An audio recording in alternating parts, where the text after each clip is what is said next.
Hello, everyone. Welcome back to Chat to Mac. This is the second episode now of my new podcast series, tackling mental health in young people.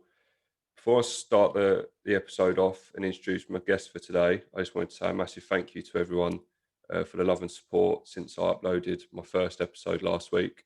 The response has been amazing. I've had so many nice messages and comments, both privately and on the videos themselves. So I just want to say a massive thank you to everyone for that. Now, today's episode is with a boy that I've been friends with for years. He offers quite a different perspective on mental health in general, my sort of experiences, and he can actually comment well on his own. So today's guest is Greg Matthews. Hello, Greg. Hello, Thomas. How you doing, mate? You all right? I'm very well. How are you? I'm good, man. I'm good. So as I was saying, obviously, Greg has been a friend of mine since year seven. So what's that, like 12, 13 years now? Yeah, Yeah, so getting I'd, I'd I'd definitely class him as one of my best friends. He's been through a lot with me, highs and lows. But talking to him off camera, he's openly said that he's got quite a different perspective and opinion on what my mental health issues had on him. Whereas Callum and Alex last week, they said themselves they've only known me a couple of years. They can only comment on what they've sort of seen in the last few years. Whereas Greg has got quite a wider knowledge of experience with it and also his own problems. So going off obviously the first episode, Greg, what was sort of your opinion on what happened to me and how did it sort of affect you? I mean, to be honest, it was not so because obviously, like, I've gone through my sort of like own things. It was easier to sort of like recognize it, if that makes sense. Hmm. Obviously, your mates in the last podcast said that they'd never really gone through it, so it's hard to like identify and whatnot. Yeah. But knowing you since year seven, and then obviously like in year 11 we became a lot closer, Hmm. and then through like year 12, year 13, and obviously when you went up to like Mason and stuff like that, we went obviously like fell apart a little bit. But then I think particularly when it was around obviously the time that your mum died, I think that's when me, you, Ross, we pretty much just became like glue. Do you Yeah. know what I mean? Mm. And so today, mate, it was quite it's because I've seen you from being the confident, happy chap, you know, always up for a laugh, always going out in your car, being a proper little rude boy and whatnot, to then being at your lows. And I think, yeah, it was just a massive shock, just seeing like a major contrast and stuff like that. To be honest, there were times I think it's such a weird sort of like thing to sort of like look back on. Because we, since obviously like your mum died, we'd actually done like quite a lot together, and we'd Mm. never really spoken about how you felt, if that makes sense. Yeah. I feel like it was always a sort of duty from myself and probably those around you to sort of like distract you from it rather Hmm. than actually confront you and say, mate, are you okay? Um, yeah, it was quite a weird one. Do you think it was like hard for you to like talk about it in the first place? Yeah, it was obviously really hard. Like I say, when I'd sort of expect friends to be the ones that I'd want to take my mind off of it. Mm. Like obviously we went on a couple of holidays together, went to Prague and Ayia Napa, and they're the sort of Boys. places I wanted to do, and I wanted to go for a laugh.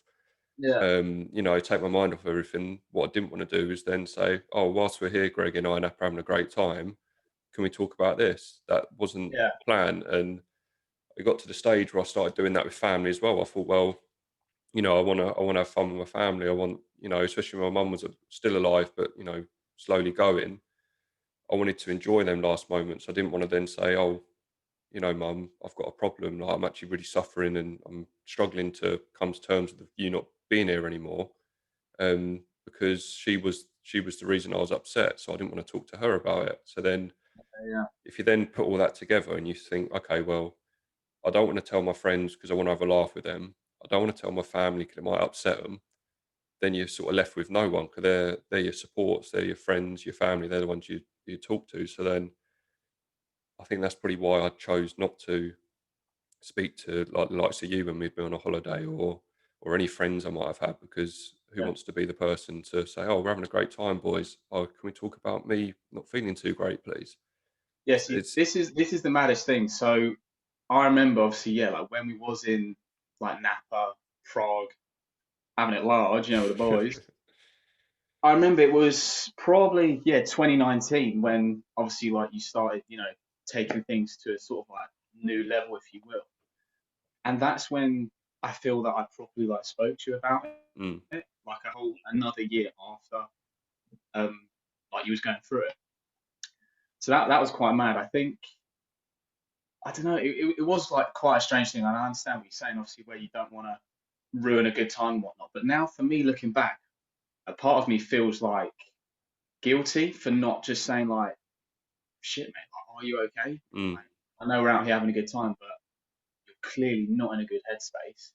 But then also a part of me is like, you should have trusted me more just to tell me. Do you know mm, what I mean? mm, Because I'm not gonna say, oh man, mate, like you're ruining my holiday. I would have completely sacked off the holiday for knowing like you was all right. Do you know what I yeah, mean? yeah. So was it a case of like was you just scared? Like why did it lead for you to, because obviously I don't know if how comfortable you are with me like saying things, but obviously you messaged me and Snapchat me saying that you've done things to yourself, Mm, and obviously that then puts me in a, because I'm in London, that then puts me in a situation of like, what the fuck can I do? mm, Sorry for swearing on that. Yeah, like what the hell can I do? Like, obviously I'm so happy you're telling me, but mate, like I'm stuck. I can't come and see you. Do you know what I mean? Obviously that's where Callum and Alex had obviously like a different approach. mm, They could literally come to your house, whereas I was stuck. I couldn't help my best mate. All I could do is ring you up, but if you don't answer your phone, what else can I do? Do you know what I mean? mm, I can't call your dad, can't text your sister or anything like that. mm. So, don't know. Like, were you scared to tell me, or did you just not want to tell me, or were you trying to think that it wasn't actually happening and you were just like, I'm okay, this is just gonna pass? Yeah, yeah. To be in all honesty, I think from my perspective, I used to think, well, I know it's happening. It's in my head. Mhm. I know I'm not right, but at this moment in time, no one else does. So I'm cushy. I'm cool. I'll just get on with it on my own. And then it was when Mike, like I said last episode, when Mike from Love Island died, I thought, wow, like this is actually quite serious. I can't deal with this on my own anymore. Because he clearly did, and look at the outcome. So Yeah, I think why I didn't speak about it for so long, and why I just kept it to myself for.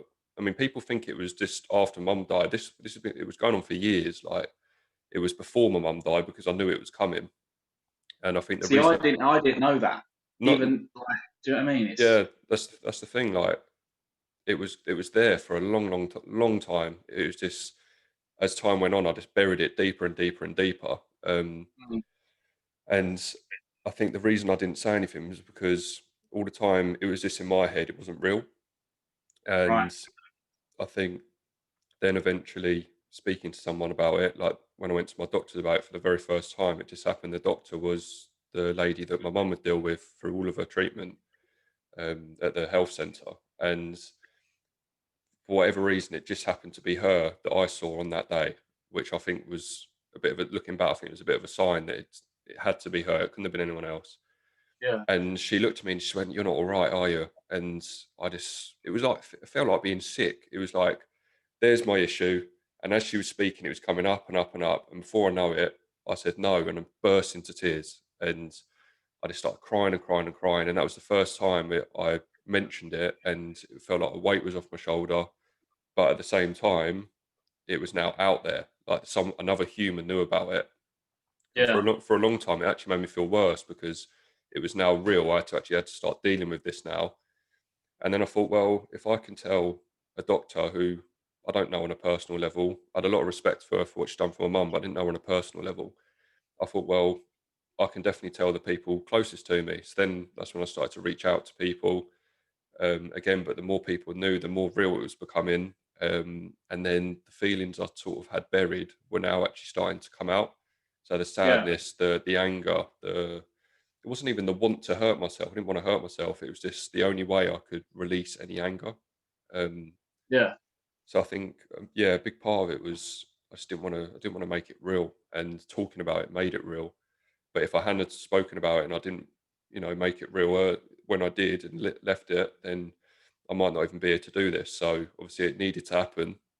And the only way I can describe it, it was like a bit of a ticking time bomb. So Yeah. the longer you leave that bomb, the more likely it is to explode. And I think I wasn't far away from it exploding. I'm glad I did choose to speak out when I did. Yeah, that's the scary thing. Like, as much as obviously, I backed you to have like, a very strong head and stuff like that. There were times when I genuinely thought, I'm gonna lose a mate. Like, Mm, genuinely, I'm gonna lose a friend. I think for me, the main one was when, I was at university, and I don't know, it's quite weird talking about. So obviously, I remember I was in my library, the uni library, with a few mates, and you was just messaging me saying, I'm not okay. I'm on my way home. I'll call you when I'm on my way home. But when you said that, part of me was like, what if he doesn't make it home? Do you know what I mean? Like, mm, you're in, for me, I felt you were in that mindset of, you were like, listen, if I go, I go. And that was probably, like I said, like, I felt like trapped in London. That was the most terrifying, because I remember I called you and you were so like monotone. mm, Like, I was like, mate, are you okay? Are you okay? And he was like, yeah, I'm fine. And I was just like, I've sort of like lost him. Like, you had no emotion. Because I tried like trying to get it out of you. I was like, listen, mate, like, what's going on? And he was like, I just feel depressed. I want to kill myself.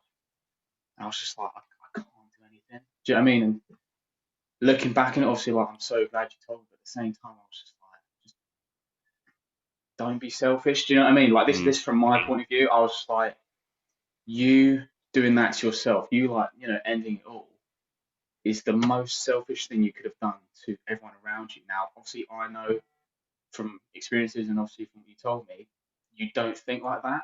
Do you mm, know what I mean? You just think about yourself, obviously. But I remember you told me like one powerful thing which made me think, okay, he's got this. So I remember you said, you was like, oh, I always think of like, oh, if I did it, then I'd be at like the gold gates, whatever. And I remember you said like my mum will probably be there waiting, saying like, what have you done? yeah. What have you done? I remember like that stuck out, like that conversation that we had. Yeah. Well, I mentioned that in the last episode about the turning point for me was sort of flipping it and thinking about how my mum would see it and thinking, well, she wouldn't be proud of what I was doing. She would be ashamed of what I was doing. Mm. And I do agree. It was selfish. And I used to have that opinion before I suffered with mental health. I always used to wonder, Yeah, like, I always used to think people that commit suicide, it is selfish because all you're doing is moving the pain onto friends and family. Like, you think for my family, my sister had just lost her mum, my dad had just lost his wife, and then I was going to go and end it myself and add more stress to their life. And now my sister had lost her mum and her brother. Do you know what I mean? So I do agree that although it takes a lot of balls to do it, because actually going through and doing that is, I don't think I ever actually would have had the balls to do it personally, but yeah, it is selfish because, like I said, you are just moving that pain, you're moving that upset onto someone else. And I think when I started to change my whole perspective, I'm a strong believer that mental health issues, they can be eased just with trying to change our whole perspective. mm, So I went from being, no one wants to be around me. I can't live without my mum. To, hang on, well, what if I think about it like this? Everything I now do going forward, I think my mum would think, oh, my mum may be proud of this. I'll do the marathon. Everyone was saying your mum would be proud. I think, yeah, this is what I'm doing. Like, I'm not. I don't want to be. I don't want to give her any reason to look down and think, idiot, what are you doing? And as yeah, soon as I changed that perspective and actually started to think, well, everything I do from now on is in her memory. So I've done football matches, is to make her proud. So I ran the marathon and things like that. That for me was a massive turning point. But you can't really comment, or you can't expect someone to do that in the moment because it took me. I had to experience it before changing it. mm, But I do hope these sort of videos, when someone listens to this and thinks, well, I'm in that situation, I feel like there's no light. I don't feel like it's going to get better.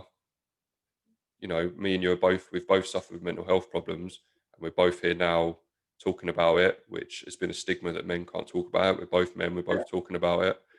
Um, and that's sort of hopefully where people will choose to go. They'll go to a doctor, they'll go to a friend or family rather than this, just letting it build up inside them. Yeah, I think obviously I don't want to like gash you up and everything, but you are an inspiration, mate. Like you I genuinely appreciate it. are. Like I think like you haven't had an easy run in the past. Well, it's coming up to 4 years, isn't it? Hmm. And within them 4 years, so much has happened. And yeah, like you say, for you to sit here now, do what you've done, raise what, 30 grand was it? Yeah, 30 grand. Yeah. Something like that. For charity, off your own bat. I just think, mate, it's admirable. It's so admirable. So yeah, bro, like to anyone that is sort of like listening or watching this, look at Tom.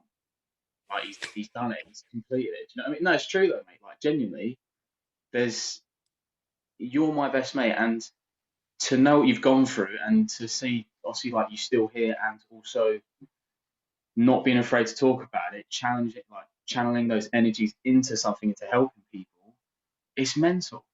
It's such a good thing. Like honestly, it's such a good thing. Like I know other people that have gone through it, and because they've gone through it, I don't want to talk about that time. I don't want to talk about that time period. But you openly talk about it, which is such a great thing because Mm. yeah, bro, like so many people are scared to chat about it. So many people.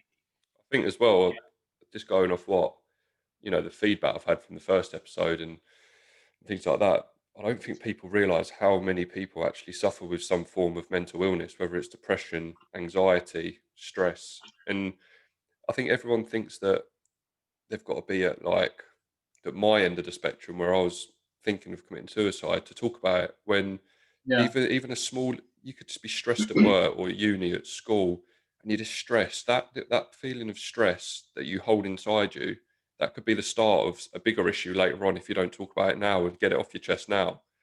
But obviously, like you've had your own issues with mental health stuff as well. So, how do you feel about telling the listeners obviously what's been going on with yeah. To be Matthews? fair, I think obviously mine and yours have like they're similar but also very very different. Mm, Um, so for me, I think it stems like way back when. Like, I've always been like an anxious kid. I think that's the first thing that ever cropped up, just being anxious. Even when it was from something like mucking around when I was like, 9 or 10, playing knockdown ginger, I was always the kid who was like, no, we shouldn't do that. Do you know what I mean? I was mm, always just sort of like on edge with things. When it came to confrontations, always hated it. So I'd always had this like idea of always do the right thing, never put yourself in trouble, all this sort of stuff. And then, yeah, I think when it really came to sort of like fruition was probably maybe when I was 17, when I had my motorbike. And did I tell you about the story? I almost got hijacked. no. Do you not know this story? Oh, you never told me this. It's Well, I got like hijacked some by GTA thing. yeah, no, like three people in a van stopped me on Armstrong Road near the AstroTurf and tried taking me and my bike. No, you've never told me about that.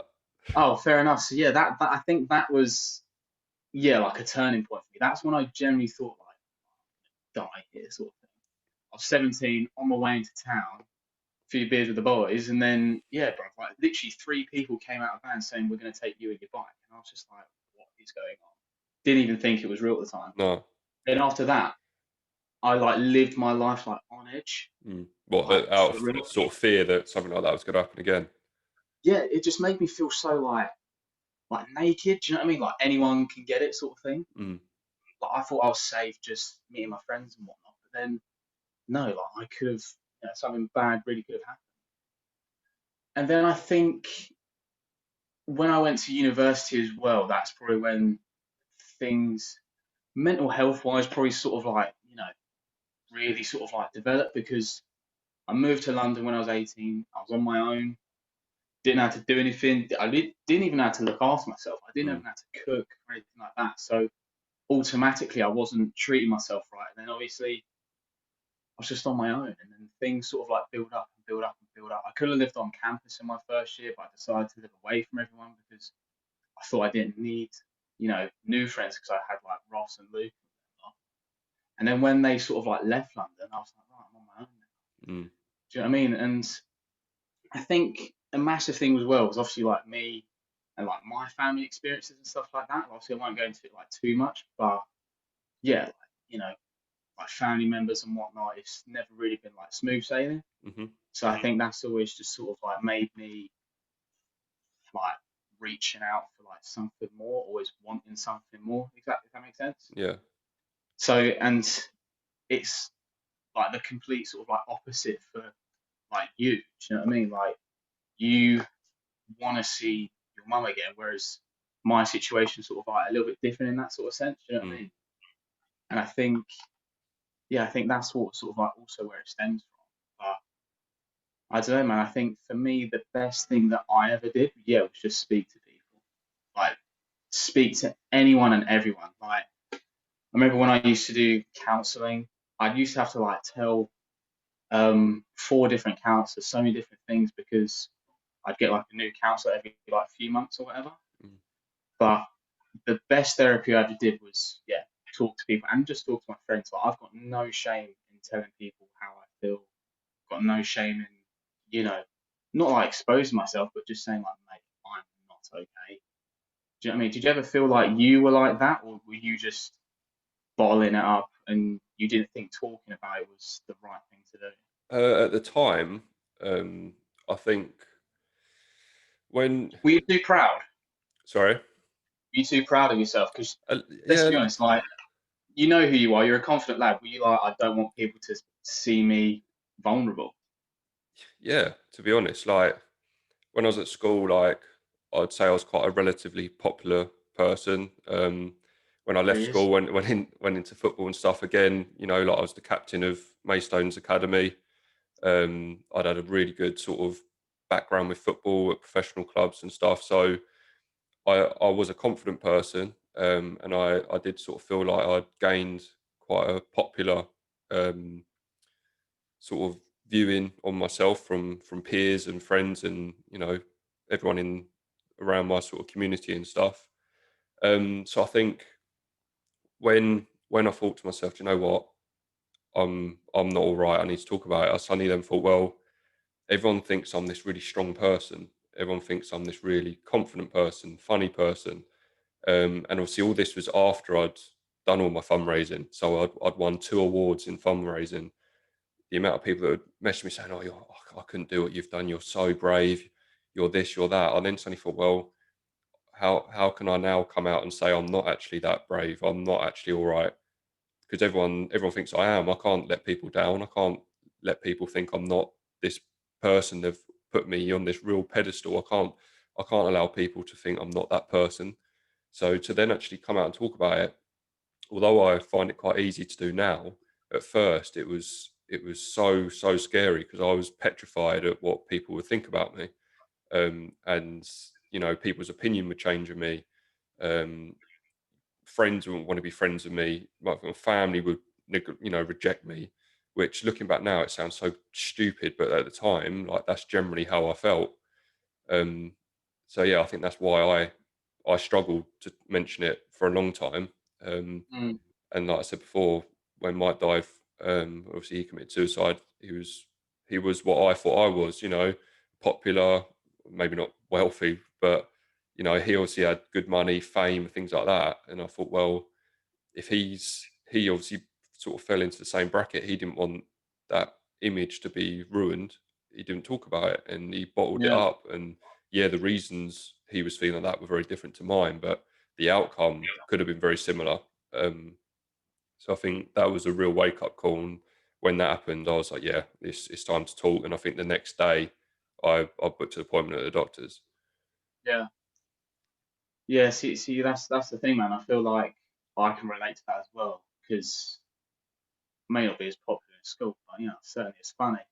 But no, yeah. So because of like the character I am, I think we can all agree that I'm a like, out there sort of person, Yeah, and especially at uni, that's sort of like the person that I am, and being on like the football team and stuff like that, and going out to then yeah, like openly say like, listen, I'm not okay. Like I feel lonely a lot of the time. Like you say, like you feel sort of like ashamed to sort of say it. no, For 100%. me anyways, in the beginning, I was just like, I can't let people know that I'm human. If that's how it sort of like felt for me. I was Mm. like, I need to keep up this persona, but when and it was so true. Like when I'd like come home, sometimes I'd just be like, I'm just on my own. Mm. I'm just on my own. Like I I th- feel so sad and lonely. Like I'm playing up to this sort of character, and then as soon as I spoke about it, people were like, oh, "Mate, it's okay." mm. I Like think genuinely, like it's okay. I think that falls quite nicely into the stigma in men. Yeah, I mean, it's something that is spoken about a lot more now. But men do have this stereotype around them that they've got to be the strong one. They've got to be the one that puts food on the table. If they've got a family, they've got to be the one that doesn't show any weakness because they're the man. They've got to be the man of the house. They can't show weakness or fear. So I think now, slowly through time, that sort of wall that men can't show emotion is slowly being broken down. yeah, And obviously, we're two sort of signs of that is the case. But still now do think that there are a lot of men out there that do feel extremely pressured in life, in sport as well. I think, like you said, when you're in the football team, like the persona of a football team is they're lads, they're full of banter, talking about girls, going out drinking. You can't be in that, but then want to talk about your issues. That just doesn't go mm, together. yeah, And so I think obviously where you say that eventually, even though you was in that sort of crowd, you found the inner strength to go out and actually talk about it. I think yeah. you're this is inspiring because it takes a brave man to do that. So you know, well done to you and a round of applause for Cheers, mate. Craig. Yeah. Yeah. I mean, no. To be fair, like for me, I think I just recognize it so much more now. I just like it's the same as with, like listening to your body. I listen to my head, Mm, and I recognize like my triggers, if that makes sense. yeah. Like I recognize what's gonna make me upset. I recognize what's gonna make me happy, and I just really, really focus on that. Like for you, are there like to this day like triggers where you think I'm not feeling too bad, like, I'm not feeling too good. I need to sort of like get back to where I was. Are there any things that trigger that? Yeah, I mean, anniversaries are always tough for me. Like, and it is around this time of year. It don't help that it's obviously winter. Like everyone feels a little bit more down and stuff in the winter. That's just Yeah, natural, I think. But now, I mean, if I take you through the next few months, next month it's the 4-year anniversary of her dying. The month after that is the anniversary of the funeral. The month after that is Mother's Day. Also in that month is her birthday. So there's 4 quite big dates that come around the same time every year, obviously. Which I wouldn't say I have to keep an eye on myself, but I know now that the best thing to do if I'm starting to feel a bit, a little bit down and stuff. I know now just ring my sister. So I was just thinking to mum, like, do you want to talk about? Do you remember that when she done this? We'd sit there and have a little chat about her. Whereas mm, before, I probably wouldn't have done that because I didn't feel like I needed to do it. Whereas now I know that if I'm feeling a bit down, I'll look through some pictures. I'll go up the grave and have a little chat with her at the grave. I'll look back at I know one of the football matches that I done in her memory, and I just try and think of things positively. Whereas before, I didn't have that that sort of idea of doing that. yeah, But yeah, I obviously I have to keep an eye on myself. I think everyone should make sure they're thinking the right way and they're open with people and yeah. Do you think the fact that obviously you have like a girlfriend now has helped? Like in all honesty, like that. you've Yeah, got like 100%. comfort knowing that someone's going to be there for you. Definitely, like when, if I remember rightly with the dates, when I met Izzy, we were that was July, and I hadn't self harmed since I've met Izzy, luckily, but I was sort of just about starting to come up. I was down for a long time, and I was just starting to come up when I met her, and I think her support has been incredible. Like she come in when I was like that, um, and then a month after we got together, obviously my ex girlfriend Leah, who I was with when Mum died, so I have a big connection with her. She died, and Yeah, that was in the first month of being with Izzy. So Izzy had to deal with me, sort of trying to keep me up after what had happened before, which I was very open to her about when we met. To then now I'm having to deal with my ex girlfriend dying, yeah, and she had to deal with that as well. So she had 2 real big issues in the yeah, stages where we should really have been, we was getting to know each other, was in that honeymoon stage, and she had to try and overcome both them issues. And yeah, she's been amazing. And so have her family. Like Yeah, her mum Sue, she's the closest I've felt to having a mum in years. Like, and I yeah, mean that. She's yeah, she's brilliant. The whole family are brilliant. Um, but that's good. yeah, and I'm not saying the only way of being happy is you've got to have someone there. Like, you can rely on just friends and family, but I definitely think having someone there day to day, yeah, it's a massive help, and I'd Yeah. recommend it definitely to To be anyone. fair, I noticed a change because I remember, yeah, when you was in that stage of hurting yourself and whatnot, and I was thinking because obviously like your friends had a different point of view of it. I was don't want to be like controversial, but I was like really angry at you. I Mm, genuinely was because I know that it wasn't you, if that makes sense, and I know that if you look back, obviously, like you can look back on yourself now, you wouldn't be happy with yourself, and unfortunately, it's not just going to solve anything; it's just going to make you worse. mm, And because obviously I've gone through my fair share, I wasn't going to be like a yes man to you. I wasn't going to be like, honestly, mate, it's going to be all right. I was angry. I was like, what the hell are you doing to yourself? mm.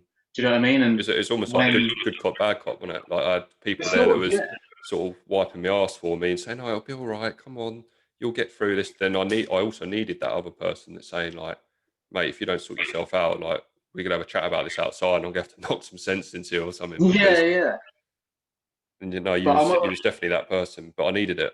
yeah, and that's the thing because like yeah, when Izzy came along, I remember how like happy you were, and sounds weird, but I felt like a bit of the weight was sort of like taken off my sort of like shoulders, if that makes sense.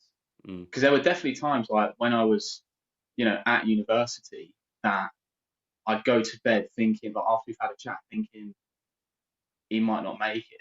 Like genuinely, like I might lose my friend tomorrow morning or whatever. But now knowing that obviously you've got someone in your life, and not saying you depend on them at all, but they've just made your life better, mm. makes me so much more happier and stuff like that. And yeah, man, I'm really really happy for you. Like No, good. it's good to see like the journey that you've been on, and it's probably only just begun because I think a thing that people have to realize, especially like in blokes and stuff like that, is that you never really recover from mental health. You just learn to manage it. Do you know what I mean? Mm, And yeah, I think it's important to like recognize that you can't always be waiting for this pinnacle or the end of it where it's just going to stop. You have to work at it every day, and doing stuff like this helps. Speaking to people helps. Being active helps. Obviously, it doesn't help that we are in lockdown and some people are on their own, but mm. you have to make the best of like the situation that you have. Let's Like, how do you let's think? go on Sorry, Karen. After you. after you. Well, how do you think you're like coping? Because obviously you haven't been at work for you know a long time, and Mm. obviously it is just you and your girlfriend in your house. But like, how are you coping? That's the thing. Like, I was on furlough for 6 months, Mm, and Izzy and Dad uh, were still working. So from sort of 7 o'clock to 7 o'clock, really, I was at home on my own, and I'm glad I'm in the headspace now for that to have happened. Because imagine if that was going on a couple of years ago, like, it wouldn't have been a good recipe. Like, a lot of time on my hands on my own, that would have been recipe for absolute disaster. But I think now I'm just thinking, okay, like, I get up when Izzy goes. Like, it's lay in bed all day. I get up, and I think, right, okay, what am I going to do today? Whether it's literally just play PlayStation, I know that I'm going to get up and I'm going to do something. And mm, I think why I'm trying to do as many episodes of this as I can is because it's something good to do every day, and it takes a bit of time every day. I then have to do a bit of editing and stuff afterwards, and it breaks the day up a bit. And because I'm not one of them people that would enjoy this. I can't lay in bed. Like, I'm not one of mm, them people that will lay in bed till 11 o'clock in the morning. Like, I never have been. Um, so it was easy in the first lockdown when it was nice and hot. You can go out for a walk and stuff, and just lay in the garden. Whereas now, it's where it's a bit miserable outside. I think people they won't be as keen to go out and exercise. But I'm a strong believer, and I know you'll back me up 100%, that exercise can be so beneficial for your frame of mind, even if it is just go for a walk or go Yeah. for a run, go for a bike ride, anything. Go to, obviously you can't at the minute, but use the gym when it's open again, because just going there and getting a bit of body confidence and getting the endorphins flowing around your body, it's so good for your health, physically, mentally. Yeah, but I know you're the same. I mean, you go to the gym and you do like your boxing and stuff, and I know you'll definitely agree with that. Yeah, definitely. Like I can't, yeah, like you say, stress it enough. Even if it's just walking, just getting out and literally just like taking a few deep breaths of like fresh air. Like I'm blessed that I live like near a park just by the Thames. So, if I ever do just feel like I haven't done anything with my day, going out, going for a walk, or even yeah, going for a run, even though it is cold, it makes you feel so much more like better when you come back and you have like a nice hot shower, stuff like that. So Mm, I think yeah, for anyone that's in this situation where they are struggling for things to do, just get outside. yeah. Like obviously with the restrictions, it's a little bit difficult, but just chuck on some jogging bottoms and some running shoes and get away with it. Just go for a walk. Do you know what Mm. I mean? I can't stress enough just exercising and but also just doing stuff like this, like chatting to your mates, getting on Xbox and just playing a few games. Like just I mean, people sort of underestimate the power of PlayStation, Xbox, things like that. People think, mm, he just sits on there all day. But I mean, if I was a parent and my son was at home, I would rather he was on his PlayStation or on his Xbox, chatting to his mates for hours, just chatting absolute rubbish, but interacting with his friends, than just sat yeah, in his room watching Netflix on his own, just going through his Instagram, going through TikTok, things like that. 100%. It's people do underestimate it. Like, you're on there, you're having a good time, and you're just chatting to your mates. And but again, there's that little like sort of stigma around that. Oh yeah, you shouldn't be sitting on your Xbox. Oh, you're a nerd if you do that. I think it's Yeah, bollocks. I think it's absolute bollocks. I think it's so much better for you to if you are going to sit in your room, at least sit and interact with your friends. 100%. Because when you're doing that and you're both sitting there comfortable, very relaxed, who knows what you might start chatting about before you know 100%. it. Me and you have never spoken about this before for scenario based sort of thing. We've never spoke about this before. We're playing Xbox, playing Call of Duty, and all of a sudden I say, "Oh, do you know what, Greg? I haven't been feeling that great recently." It's like, all right, okay, why's that? Why's that? And then before you know it, we're having a back and forth conversation. Turns out you feel the exact same. And Yeah, now a problem shared is a problem halved, and we might feel a lot better about it. But that wouldn't have happened if we was just sat home watching Netflix, swiping through, all the different social media platforms. yeah, yeah. It is. Yeah, like you say, it's so important to like just remain like connected and stuff like that. Like I chat to my family pretty much every day. Chat to my brother every day. Obviously, I live with friends, so I'm in like such a blessed situation. Mm, Even though we are in like lockdown, there's so many people that do have it worse. But I think yeah. if you have access to internet and social media, just message your friends.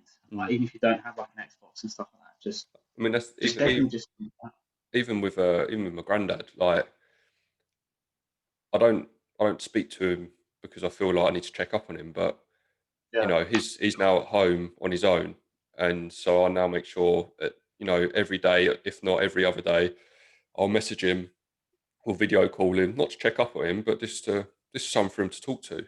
And yeah, definitely. I think it's important. Yeah, it's important for you to make sure you look after yourself, but as a friend or a family member, or as a son, as a grandson, or as an uncle or a nephew, whatever, it's important to also think, oh, do you know what? I haven't spoke to my granddad this week, or I haven't spoke to Greg in a little while. I might just give him a ring.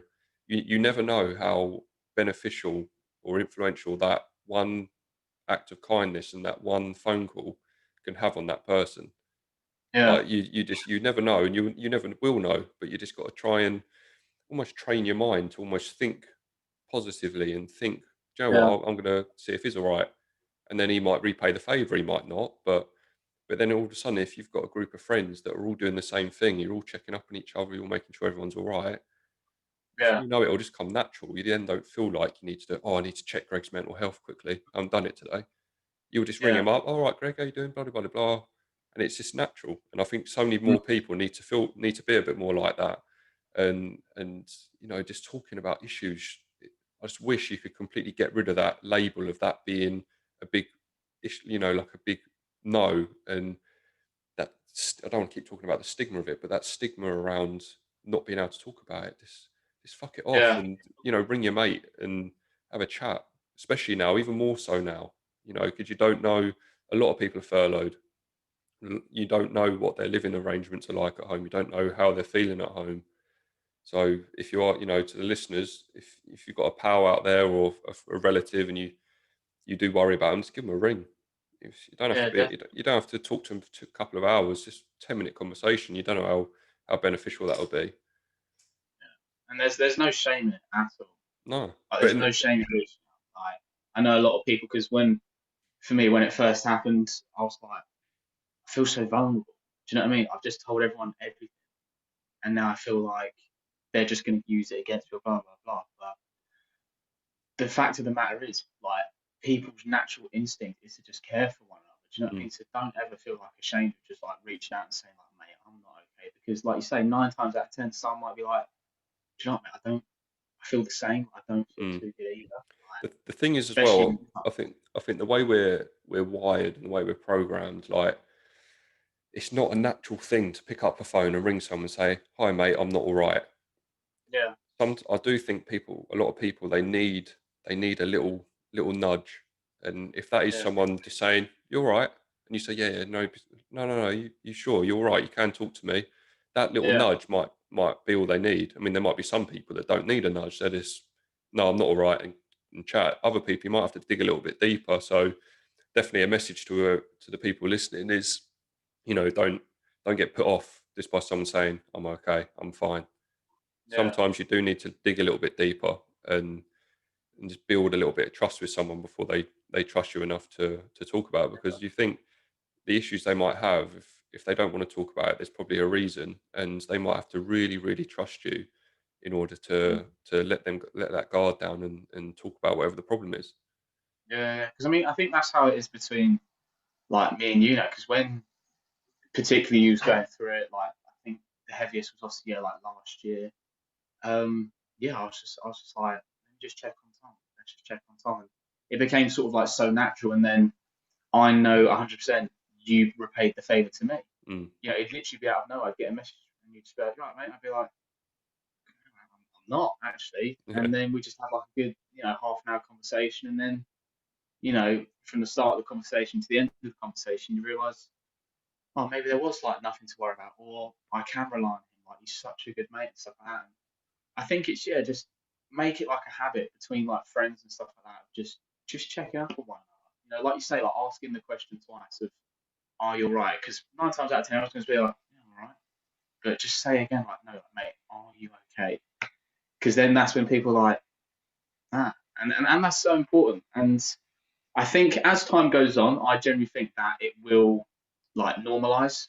Like I genuinely think that because it's getting brought up in so many different sort of like ways now, and it's such a normal thing to do. And I think it gives a lot of confidence to maybe those who are older who didn't have that sort of like support system. Perhaps like your dad or my parents, they didn't probably have this sort of platform. When they were probably younger, they was like, if you felt sad, it told you to man up. Do you know what yeah. I mean? Like I had an experience like that. Was it like 3 years ago, 4 years ago? It was like 3 years ago. Um, where yeah, I was so anxious and I'd say like yeah, depressed. I was sad, and a family member was like, "No, you're not. It's all in your head." And I was like, "Is it?" And do you know what I mean? Because you listen to your parents so much, you're like, "Oh, maybe they're right." But then in the back of my head, I was like, "I'm not." Like, do you know what I mean? There was Mm, such a contrast of the sort of like thought behind it. There was literally like, "Man up! Like you're not anxious. You're not depressed. Like grow up." At the time, I was like, yeah, yeah, you're right. But then looking back, and I was like, that's such the wrong thing to do. Do you know what I yeah, mean? And it made me feel 10 times worse. yeah. I mean, You know? this podcast is mainly aimed at our sort of age people, but I mean, if there are sort of parents listening to this who might be listening for a bit of knowledge or a bit of understanding for their own children, then I think I think parents have got to be a little bit more Vigilant. open-minded and vigilant, yeah, about about life now. I mean, things like this are accepted now.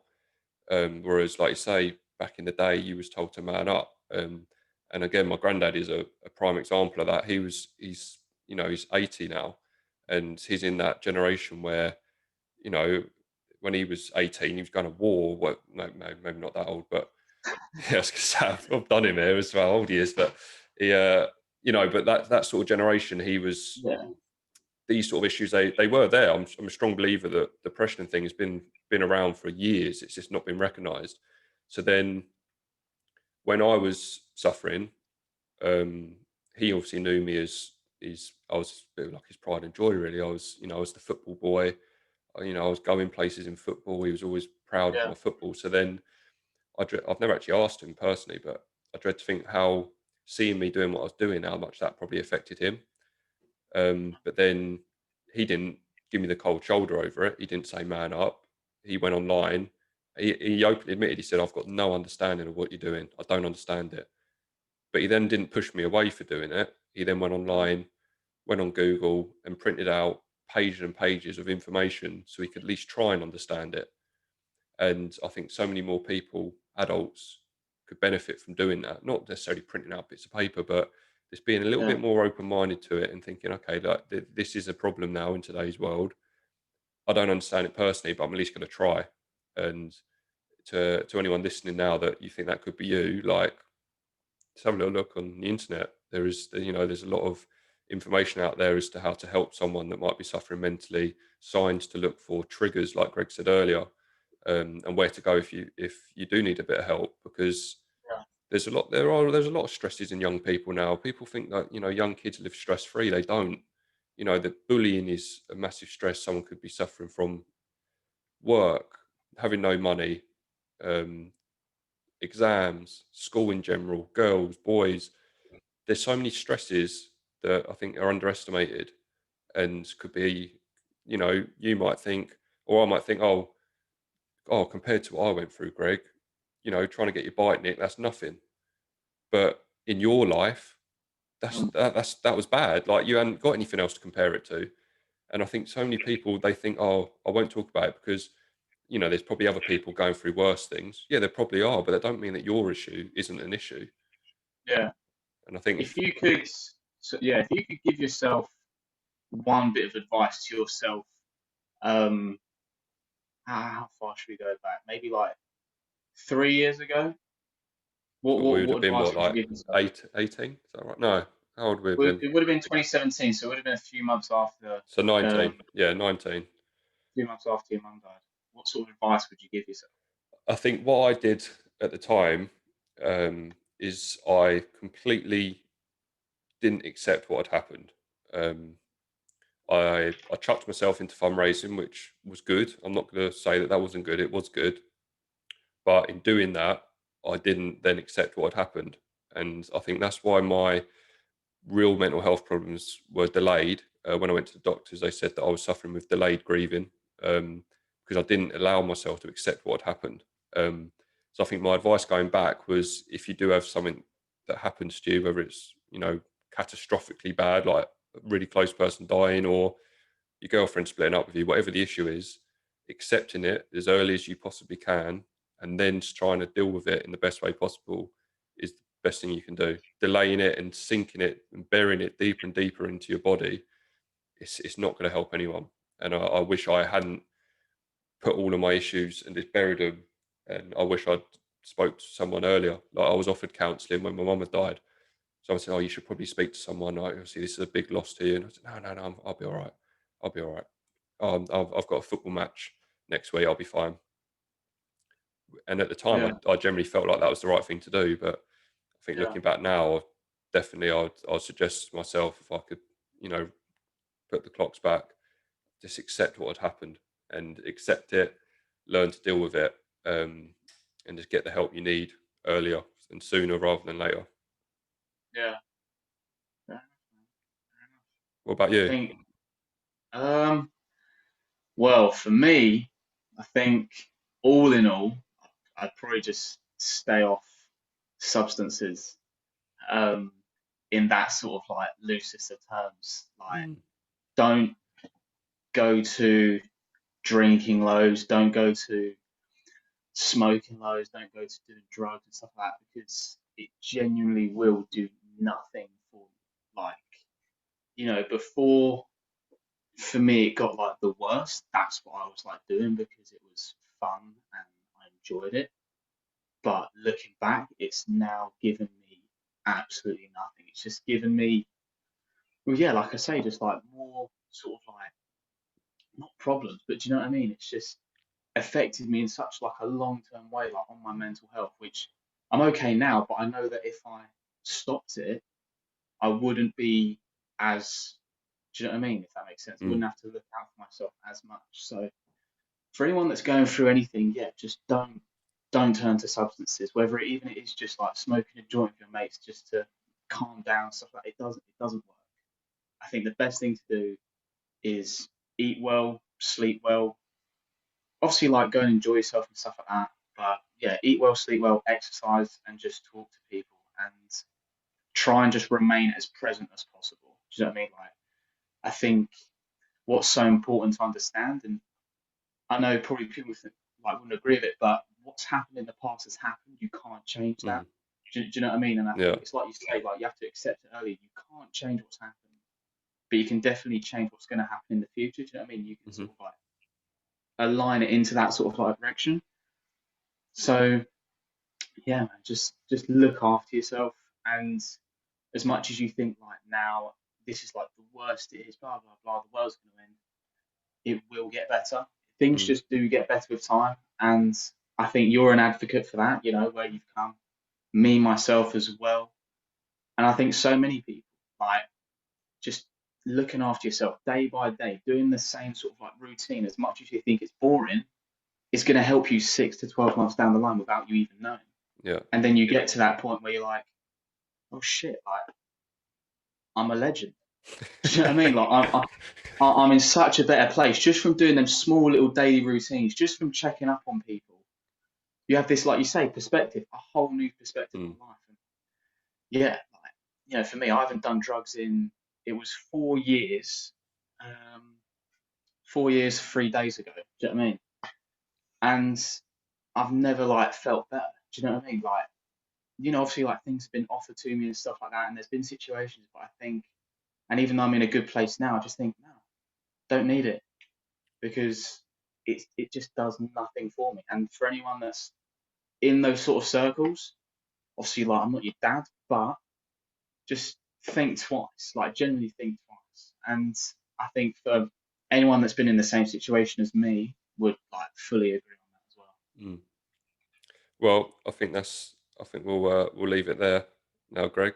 A massive thank you for joining me on today's episode. If you enjoyed yourself, I very much enjoyed myself, man. I think it's been a long time coming between me and you. A long yeah, time yeah. I mean, me and Greg have conversations like this a lot, and I think the reason I was so keen to get him on board, not only because he's one of my best friends, but he offers a very different perspective than others. And I said to him before we come on, if you don't agree with something I've done in the past, don't sugarcoat it and tell me. And you know, I do owe a lot to Greg, and other people in that little circle of friends like Ross, Luke, people like that.